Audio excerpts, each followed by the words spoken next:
Hey y'all, and welcome back to the Find Your Edge podcast. I am so excited that you are here. Today we're talking about gut health, but this time gut health specifically for athletes during exercise. So if you don't do endurance sports, that's okay too. You might get a couple of pearls out of this, or certainly if you've heard some of your friends discussing this might be an episode that you might want to pass along to them. So if you know someone, or if you've ever had to sprint to the Porta-John mid-race or felt so nauseous that you couldn't take another gel or another sports drink, you're not alone.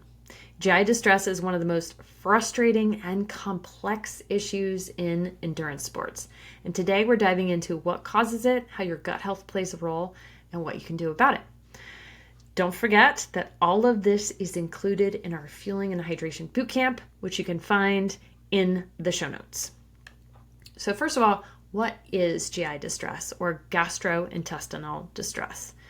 Some of the most common symptoms you may experience or know someone telling you about: nausea, bloating, cramping. And I don't mean cramping like my calves are on fire or my quads are cramping. This is cramping like in your belly area, in your abdominal region. Diarrhea certainly is a common one, reflux or urgency to make your way to the Porta-John, or as my kids' favorite word, you gotta poop. You know what I'm saying?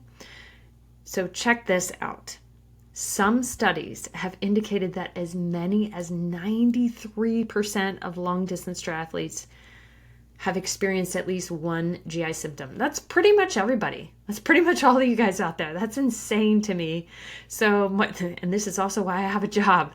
So more specifically, serious GI problems were reported by 43% of those athletes, with 7% of people having to abandon, or basically DNF. So another study found that 31% of Ironman triathletes and 14% of half Ironman or Ironman 70.3 racers experience severe GI symptoms.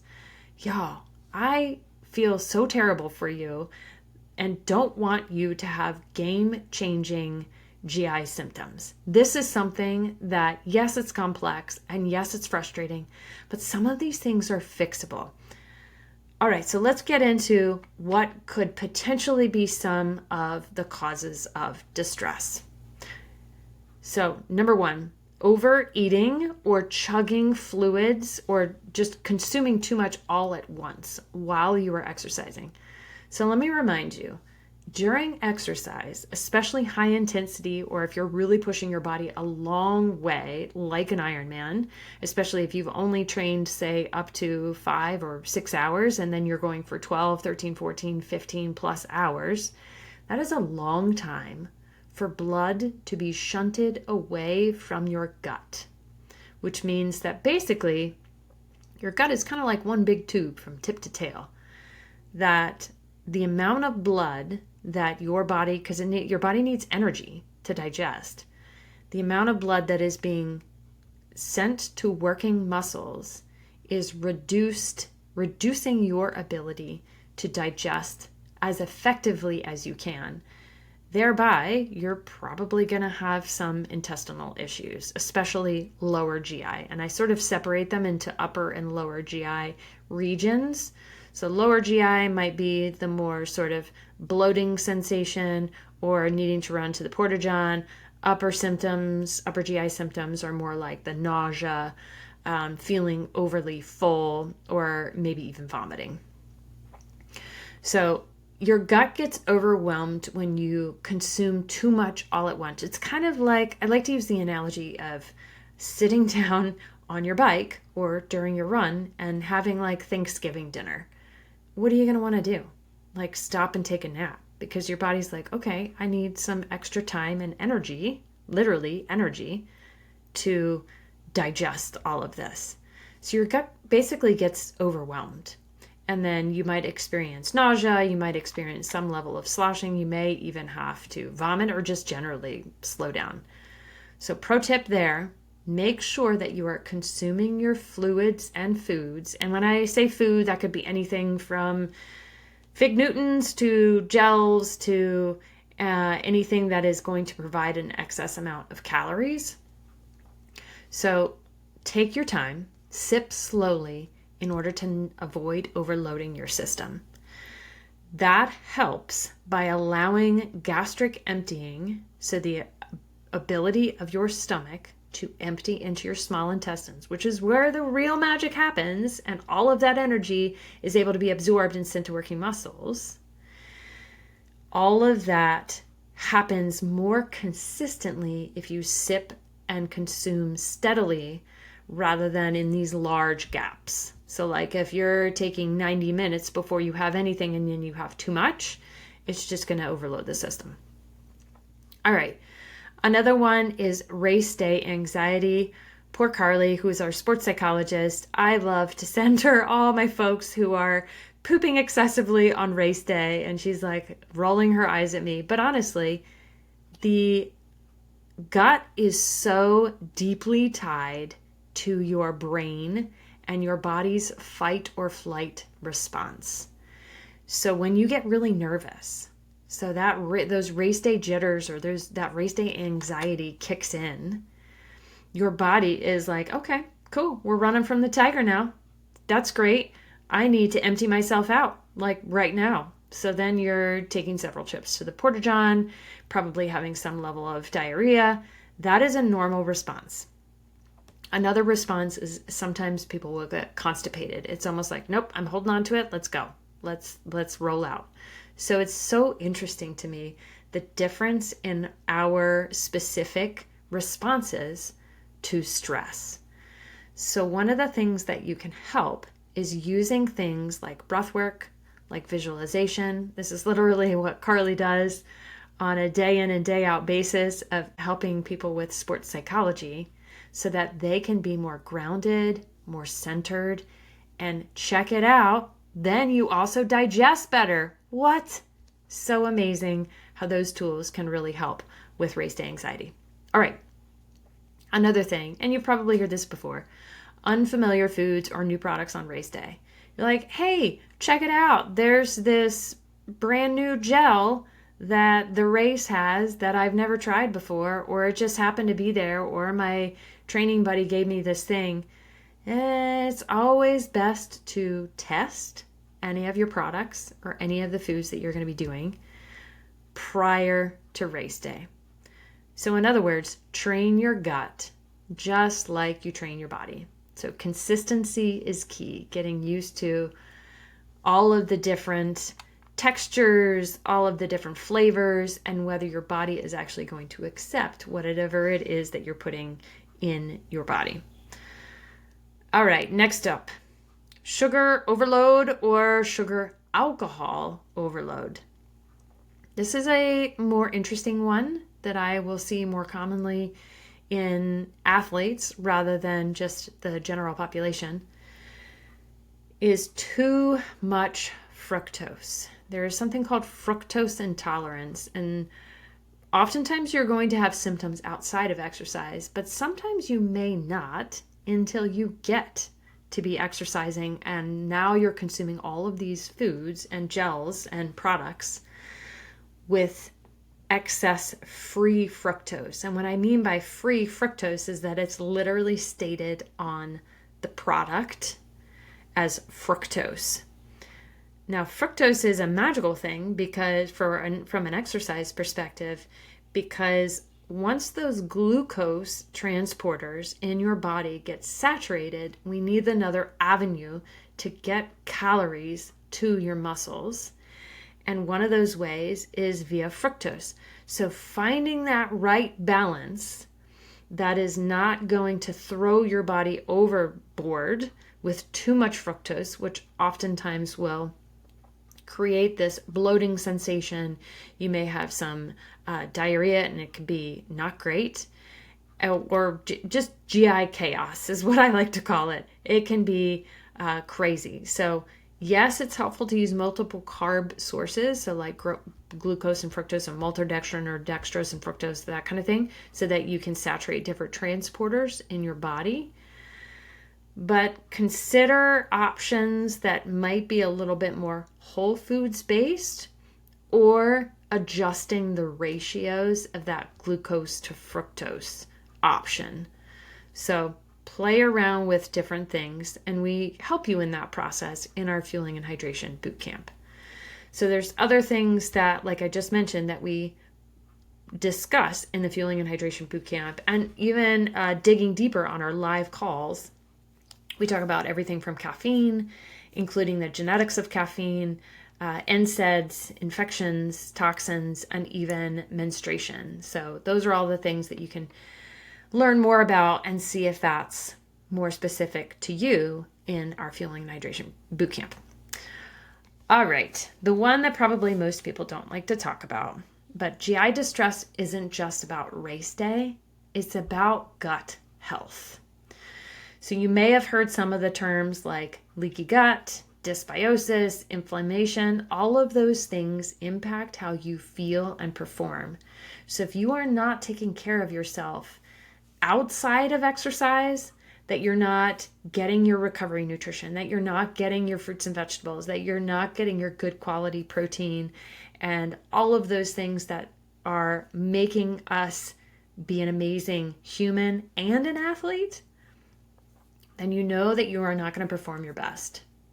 So stress is another massive one. I know I talked a lot about that in our gut health podcast, so I'll link back to that one so that you guys can dig deeper into that with our STAIN acronym that we like to talk about, which is stress and toxins, adverse food reactions, infections, and nutritional imbalances. Those are all the things that we like to look at from a functional health perspective, tying that into functional nutrition for athletes.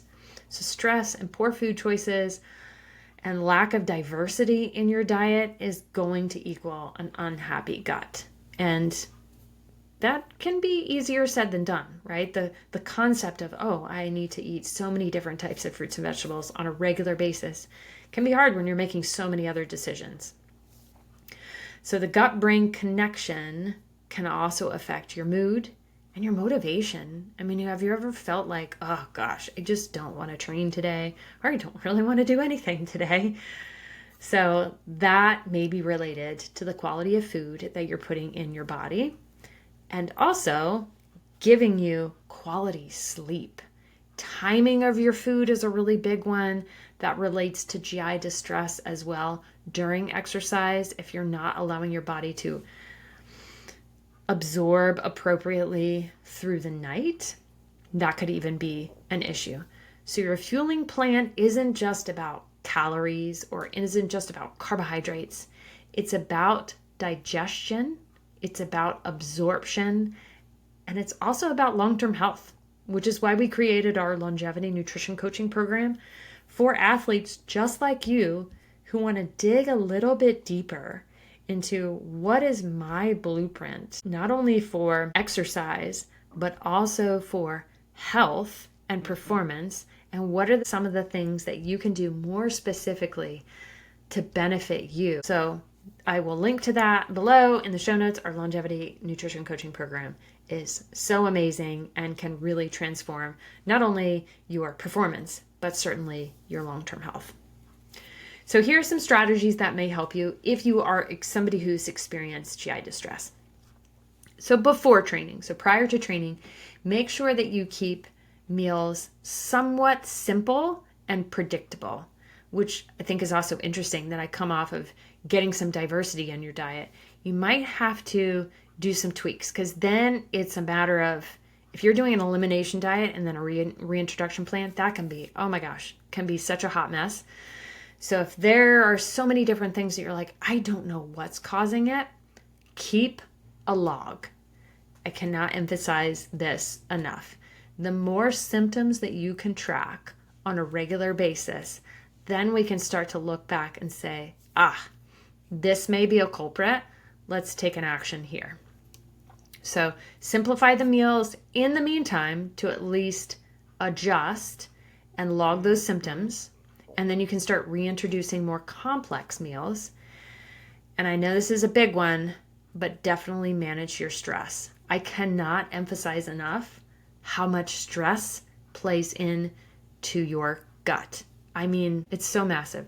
So if you are not working on your breath work, If you're not working on meditation, I highly recommend you start. And you don't have to start with, oh my gosh, I'm going to have to be sitting on this yoga mat for an hour. No, start with even just 1 minute of deep breath work, which is really, we'll call it 5 breaths, 5 deep, slow inhalations and deep, slow exhalations. That's 1 minute.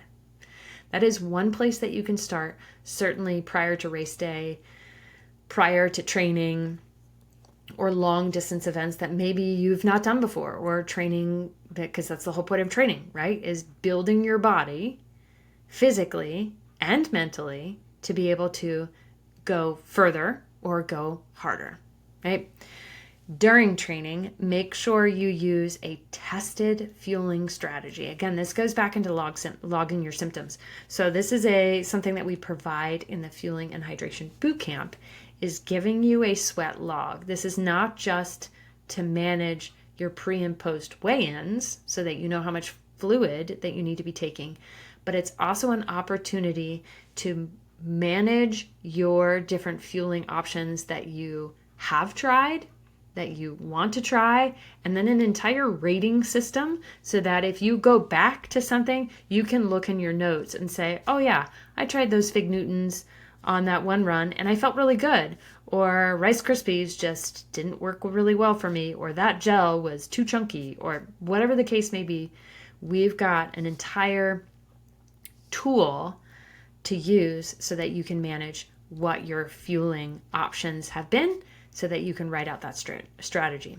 Also, don't forget to space out your intake so that you can have that consistent gastric emptying. And then on a daily basis, make sure that you're supporting your gut health with consistent hydration. And when I say hydration, I mean good old-fashioned water, not necessarily with anything else fancy in it, but good water, making sure that you're getting good quality protein, making sure that you're getting your fruits and vegetables, and maybe even some fermented foods if those are things that work best for you. So when in doubt, test and don't guess. So if you are consistently having these GI issues, there's additional testing that you can do, whether it be from your primary healthcare provider, your GI doc, or even working with us to do some more specific stool testing, to do some food sensitivity testing, and gut healing protocols. I will say, especially for you triathletes out there who might be swimming in some different types of waters, sometimes we see some parasites that can be lingering, and some of these things can stick around for a while. So another piece of that logging is, when did these symptoms actually start? Did that actually start after you got back from a trip to Hawaii, or after you had a specific race, or something that may be a clue to say, okay, this may be more specifically what's going on to you. Anyway, so a lot of pieces to go with that. So GI distress, just as a reminder, doesn't have to be part of your sport story.